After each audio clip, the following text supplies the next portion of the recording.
The Banshee.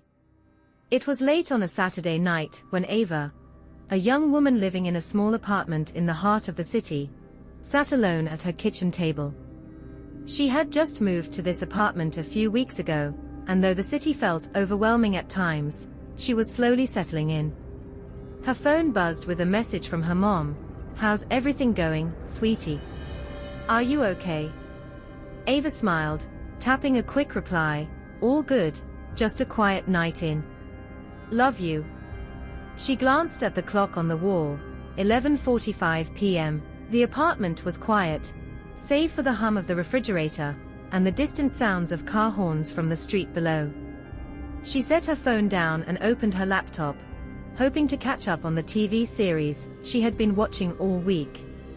She had been feeling a little off lately, like something was just wrong, but she couldn't quite put her finger on it. It started softly at first, a faint sound from outside the apartment, barely noticeable at first. Ava paused the show, straining to listen. The sound grew louder, unmistakable now, a high-pitched wail, like the cry of a woman in deep sorrow.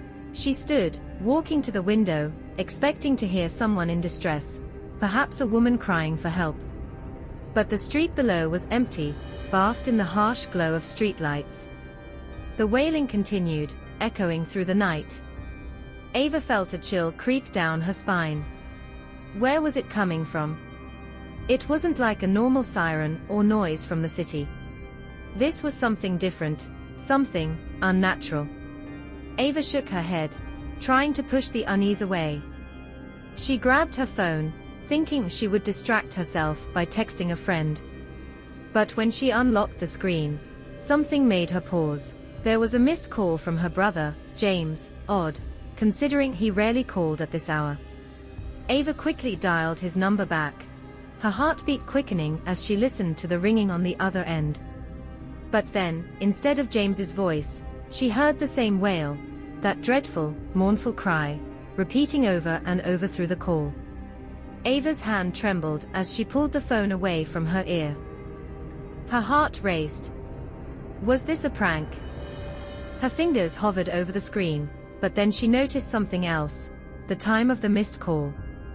It had come through at 11:42 p.m., the exact moment the wailing had begun. Ava felt a wave of nausea wash over her. She quickly redialed, but the call went straight to voicemail. Ava sat back down at the kitchen table, trying to steady her breath. The wail was louder now, almost deafening, as if it was coming from inside the apartment. Her mind raced. What the hell is happening? She thought of her brother. James had been fine when she last spoke to him, but then again, they hadn't spoken in a few days. She glanced at her phone again, still no answer. Her eyes darted nervously around the room, but there was nothing visible, just the unsettling sensation that something was wrong. Suddenly, another call came through. Unknown number. Ava hesitated, then answered. Hello. Her voice was shaky, barely above a whisper. The line was quiet for a moment, but then, that wail. Louder, clearer now. It echoed through the phone like it was right next to her, and her stomach churned with dread. The wail seemed to vibrate through her very bones.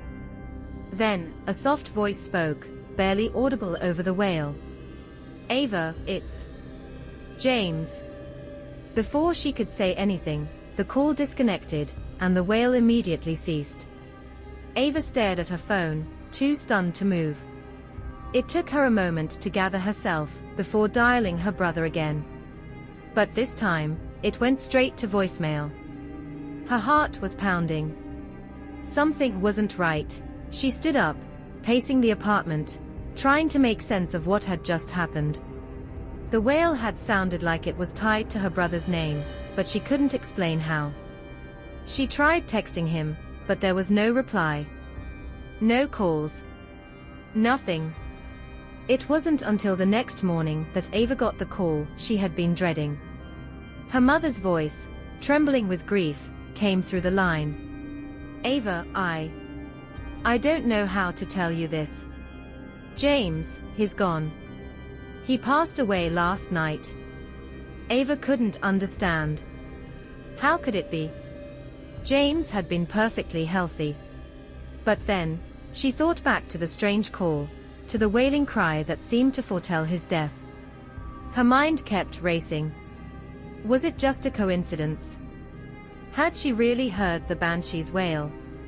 The thought was chilling, but what else could explain it? The wail had come to her phone at the exact moment of his death, and the voice, soft and distant, had confirmed it. That night, as she sat alone in her apartment, the air still felt heavy with something unspoken. She tried to push the thought away, but as the wind howled outside, she couldn't shake the feeling that she wasn't alone. Ava never heard the Banshee's wail again, but from that night on, whenever the wind picked up and the shadows grew long, she would hear it in her dreams, the cry of a woman lost and mourning. And sometimes, just before she woke up, she could swear she heard the faintest whisper, just at the edge of her hearing, "Ava."